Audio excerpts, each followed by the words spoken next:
அஸ்ஸலாமு அலைக்கும் வரஹ்மத்துல்லாஹி வபரகாத்துஹு. Welcome to Tamil Islamic Hidaya. இன்னைக்கு நம்ம வீடியோல ஒரு இஸ்திக்ஃபாரை பத்தி தான் பார்க்க போறோம்.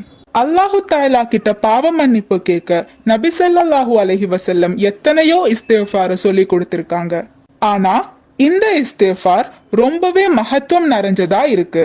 அது மட்டும் இல்லாம இந்த புண்ணிய மாசமான ரஜபு மாசத்துல நீங்க ஓதுனீங்கன்னா அல்லாஹு தாலா உங்களை நரகத்துல இருந்து காப்பாத்துவான். ரஜபு மாசத்தின் அளவில்லா நன்மைகளை பத்தி ஏற்கனவே நம்ம ஒரு வீடியோல பார்த்திருக்கோம். அல்லாஹு தாலாவின் மாதம்னு சொல்லப்படுற இந்த மாதத்துல நீங்க செய்யற நல்ல அமல்களுக்கு அல்லாஹு தாலா எத்தனையோ மடங்கு நன்மைகளை நமக்கு தராம். ஆனா அதே மாதிரி நம்ம செய்யற சிறு தவறுகளுக்கும் அல்லாஹு தாலா அதுக்கான தண்டனையை எழுதிட்டு இருக்கான். நம்ம தெரிஞ்சும் தெரியாமையும் எவ்வளவோ தப்புகளை பண்றோம். ஆனா இந்த மாசத்துல நீங்க செஞ்ச தவறுகளை எண்ணி மனம் வருந்தி அல்லாஹு தாலா கிட்ட பாவ மன்னிப்பு கேட்டீங்கன்னா அல்லாஹு தாலா நிச்சயமா மன்னிப்பான்.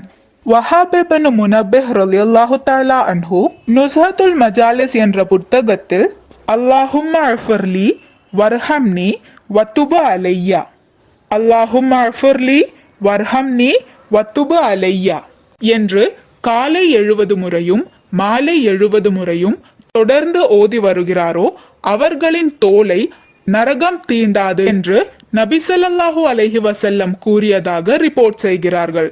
நம்ம ஏற்கனவே பார்த்த மாதிரி ரஜபு மாதம் அல்லாஹ்வின் மாதம்.